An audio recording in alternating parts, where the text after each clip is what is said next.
Hello बच्चों, let's read this question. So the question says, what were the conditions of Indian industries before the First World War? How did it change after First World War? यहाँ पे हमसे पूछा गया है कि Indian industries की first world war के पहले क्या कंडीशंस थी और फर्स्ट वर्ल्ड वॉर के बाद कौन से चेंजेस आए.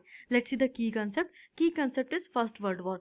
फर्स्ट वर्ल्ड वॉर होता है 1914 से 1918 के बीच में, और इससे वर्ल्ड वॉर इसलिए कहा जाता है क्योंकि एक तरीके से पूरा वर्ल्ड इसमें इन्वॉल्व था. इंडिया पे कौन रूल कर रहा था उस टाइम पे? ब्रिटिश रूल कर रहे थे. India was a colony of British, और ब्रिटिश भी इन्वॉल्व थे फर्स्ट वर्ल्ड वॉर में.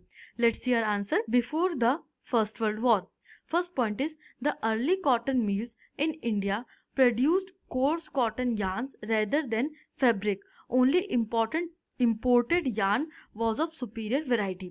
अब क्या होता है, एक डिफरेंट टाइप का प्रोडक्शन हो रहा होता है इंडियन मिल्स में. क्या हो रहा था, एक लो क्वालिटी का कपड़ा प्रोड्यूस हो रहा होता है, कोर्स कॉटन यार्न प्रोड्यूस हो रहा होता है, और जो इम्पोर्टेंट यार्न होता है जो बाहर से मंगाया जाता है, मैनचेस्टर गुड्स जो भी ब्रिटेन से आ रहा होता है, वो ही सुपीरियर क्वालिटी का, सुपीरियर वेराइटी का रहता है.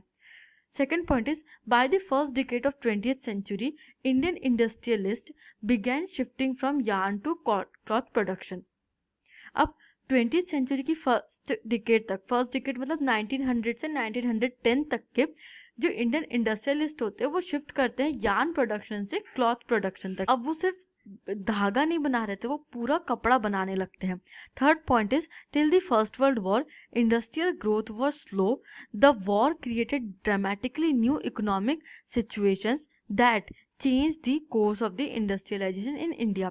अब क्या होता है, फर्स्ट वर्ल्ड वॉर तक के इंडिया में इंडस्ट्रियलाइजेशन बहुत स्लो पेस पे होता है, क्योंकि जो भी गुड्स रिक्वायर्ड होते हैं इंडियन मार्केट में वो सब ब्रिटिश मिल्स सप्लाई कर रही होती है और इंडिया में इम्पोर्ट हो रहा होता है. जैसे ही फर्स्ट वर्ल्ड वॉर होता है तो ब्रिटिश मिल्स वॉर की रिक्वायरमेंट्स को फुलफिल करने में बिजी हो जाती है, और उस टाइम हम देखते हैं कि एक dramatically new economic situations create होती हैं जो कि इंडियन इंडस्ट्रियलाइजेशन को बूस्ट देती है, कोर्स चेंज करके ग्रोथ की तरफ ले जाती है. Let's see the aftermath. After the first world war, first world war के बाद क्या होता है, with the British mills busy with war production, Manchester imports in India declined. Suddenly Indian mills had a vast home market to supply. अब जो British mills होती है वो वॉर प्रोडक्शंस में बिजी होती है, और मैनचेस्टर भी, जो मैनचेस्टर की मिल्स होती है जहाँ से मेजरली क्लॉथ इम्पोर्ट हो रहा था इंडिया में, वो भी डिक्लाइन कर जाता है. अब इंडियन मिल्स के पास एक वास्ट होम मार्केट होता है, क्योंकि इंडिया में भी डिमांड तो रहती है चीज़ों की, तो इंडियन डिमांड्स को फुलफिल करने के लिए इंडियन मिल्स के पास एक वास्ट होम मार्केट होता है.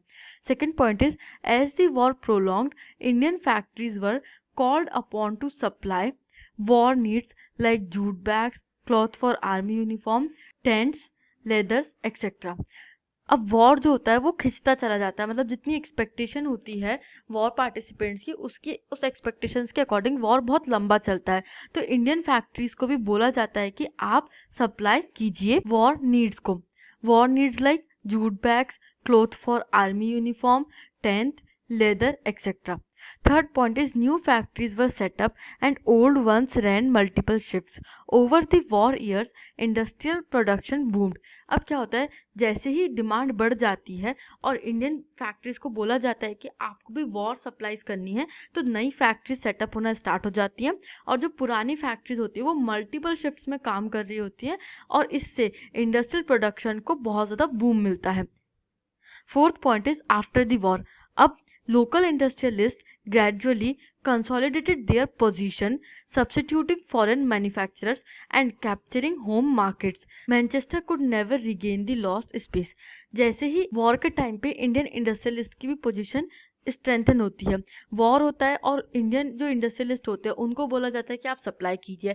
इससे कि क्या होता है, इंडियन इंडस्ट्रियलिस्ट की पोजीशन भी स्ट्रांग हो जाती है, उनके पास भी पैसा होता है और वो अपनी पोजीशन को एक्सर्ट करते हैं. एक्सर्ट कैसे करते हैं, वो फॉरेन मैन्युफैक्चरर्स को सब्स्टिट्यूट करते हैं कि अब इंडिया में उनकी जगह पे फॉरेन मैन्युफैक्चरर्स नहीं आ सकते, और होम मार्केट को पूरी तरीके से कैप्चर कर लेते हैं. और इसके बाद जो मैनचेस्टर होता है वो कभी भी अपनी पोजीशन रीगेन नहीं कर पाता है इंडिया में.